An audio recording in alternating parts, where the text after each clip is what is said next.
Hi, I'm Mike Maloney, and I'm joined by Jeff Clark and Adam Taggart once again. Jeff, how are you doing? I'm doing great, Mike. It's great to be back with both of you guys. So, Adam, thanks for joining us again today. Like I said, guys, favorite time of my week. Well, that's great. All our usual segments today, plus a great meme. So, stick around for that. So, we're going to jump right into some fun stuff here today. This first is a video, actually, our article of the day, and it's about Sam Zell. And if you don't know, he's a very popular hedge fund manager. He's been around forever. I believe he's 80 years old now, and he's been very successful. And he's saying in this video, it's real short, you can watch it, that he is buying gold for the first time in his career. So this is very significant. And the reason we wanted to highlight it is because he's been a very successful hedge fund manager in his life. And what he sees right now makes him want to buy gold for the first time in his career. So, Mike, what's your reaction to Sam Zell buying gold? Well, I think it's a brilliant video. He says a lot of really good stuff here. Everybody should watch this, and it's only 4 minutes long. And he does talk about a couple of things that I've been experiencing personally here, including the government paying people to not work. One of the things that Elon Musk famously said, I'm paraphrasing him here. I'm not sure if this is the exact quote, but I hate to break it to everybody, but if you don't build stuff, there's no stuff. Right. And this is the problem that we're running into here. Even getting an Uber now takes about 5 times longer than it used to, and the price is double, triple. There's a ride that was always under $4 that I take every once in a while over to a certain area here. And usually there's an Uber here in 3 minutes. And it can take up to 20 minutes for the car to arrive now.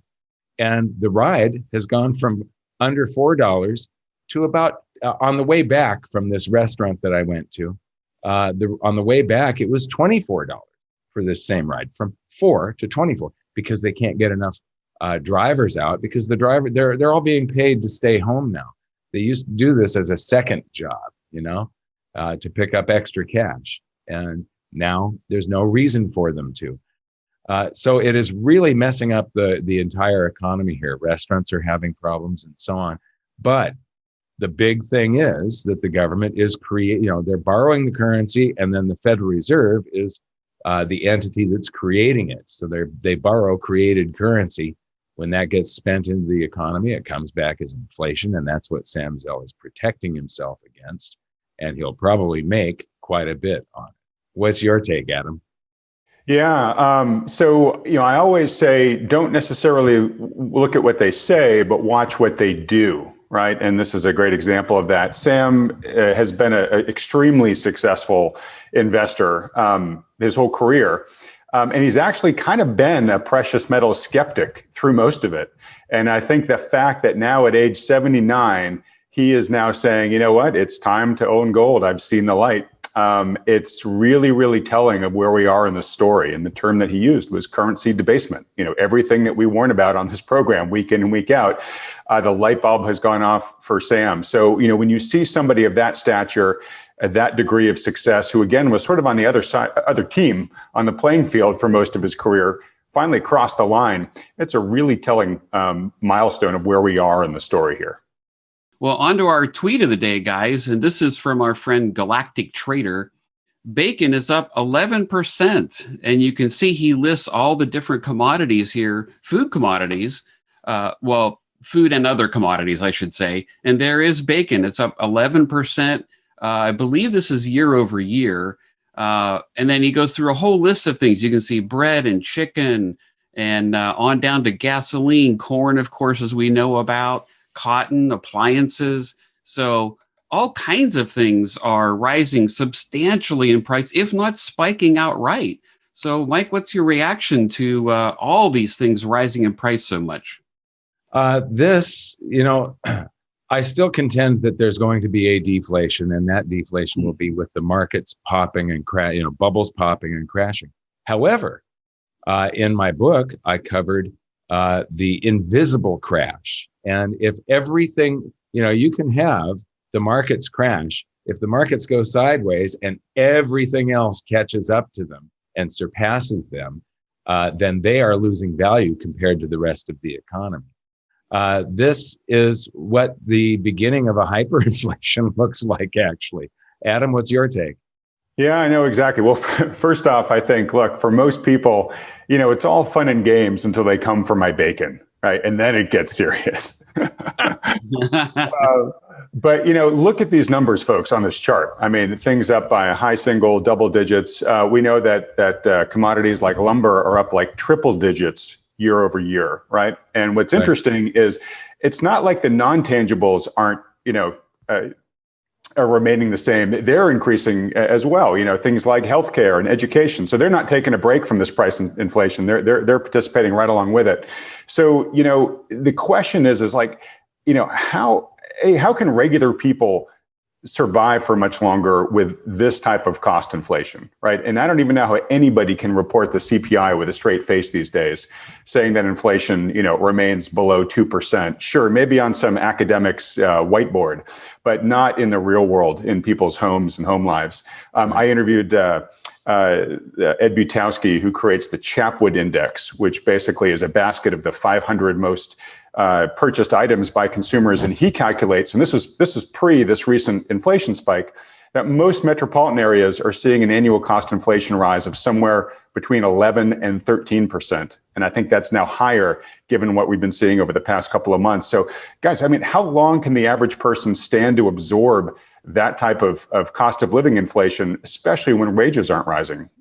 They won't be able to stand it. And what will end up happening is this will be another reason for the government to create more currency, Federal Reserve to create more currency that the government will then borrow and give to the people that are hurting because of the inflation that was caused by the government borrowing currency and the Federal Reserve creating it for them. This is a positive feedback that you don't get out of really until the end of a hyperinflation. Once it starts, I mean, I talk about the government has two choices. They can shut the printing presses off.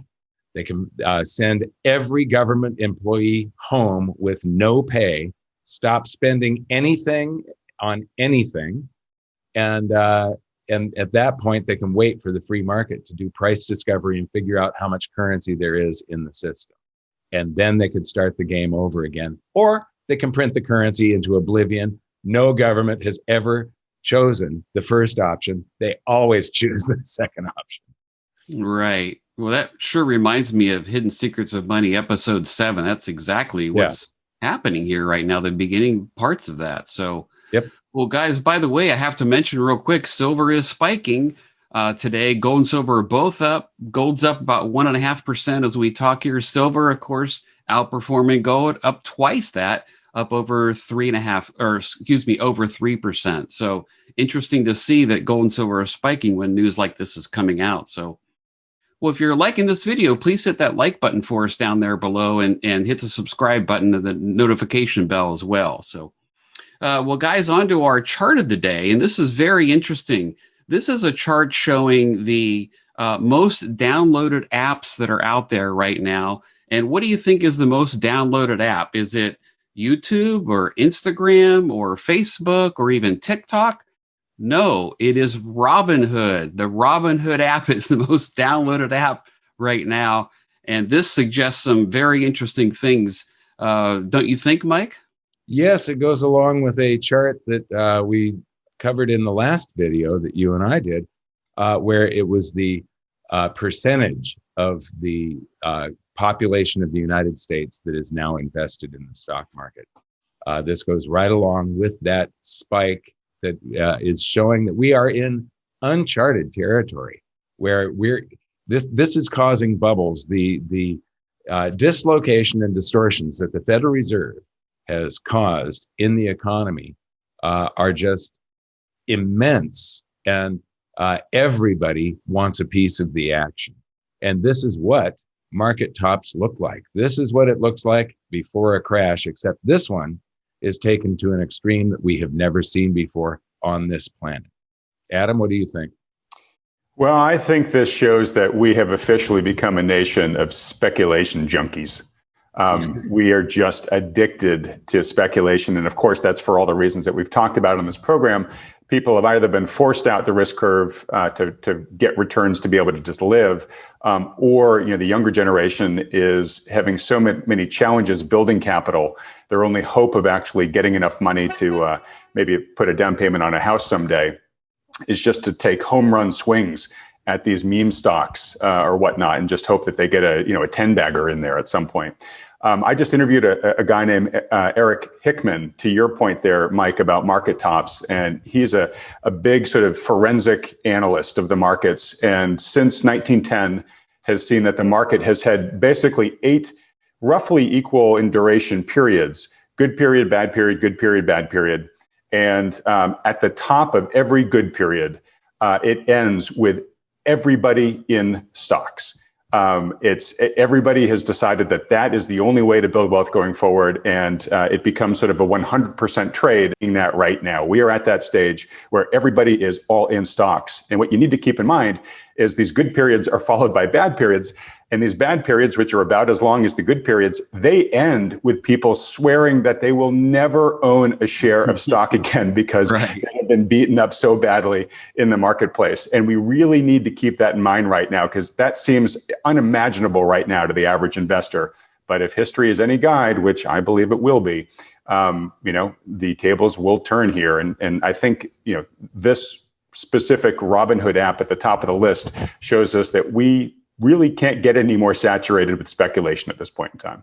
Right. Our producer, Dan Rubach, says you can't trade Armageddon. And, if we're at that market top and all these amateurs are jumping in and trading on a retail trading app like this, they're trying to trade Armageddon. They're creating Armageddon by doing it. Like I say, if you can't cry, you got to laugh. So this is this is really bad news, I think. So anyway, Jeff, what do you think? Yeah, it's feeling a little greedy to me out there right now. FOMO, the fear of missing out. And of course, when others are greedy is when you want to be fearful and probably play more defense than you usually would. And I think gold and silver just might do that for us. So well, on to some viewer feedback. And this is actually a viewer question, Mike, that's directed to you. It's from Economics Otaku. Mr. Maloney, mind inquiring if gold has passed the short-term deflation phase? Well, I'm not sure if he's talking about deflation of gold or if he's talking about, because, gold has been in a consolidation pretty much from 2011 until now, and we're getting close to breaking out again. But one of the things we've done is on gold, we've developed something called a cup and handle formation, and that is one of the most bullish formations that there is. So I do expect things to break out sometime soon, and then it's off to the races. If he's talking about the short-term deflation in the economy, well, we did have that with COVID and with the economy getting shut down. We have had a short-term deflation, except it's not the type of deflation that I've seen when I study hyperinflations and so on. And when everybody's on one side of the boat, usually whatever is the maximum pain for the maximum number of people, that's what happens. So when people get trapped backwards on their mortgages like they did back in 2008, 2009, 2010, and when the stock market crashes and they see their IRAs deflate by 50%, their 401ks, that's what I'm talking about. And I haven't seen that happen yet. Maybe it doesn't happen. I still think it's going to happen. It'll be short term. The government comes to the rescue with 10 times what they've been coming to the rescue.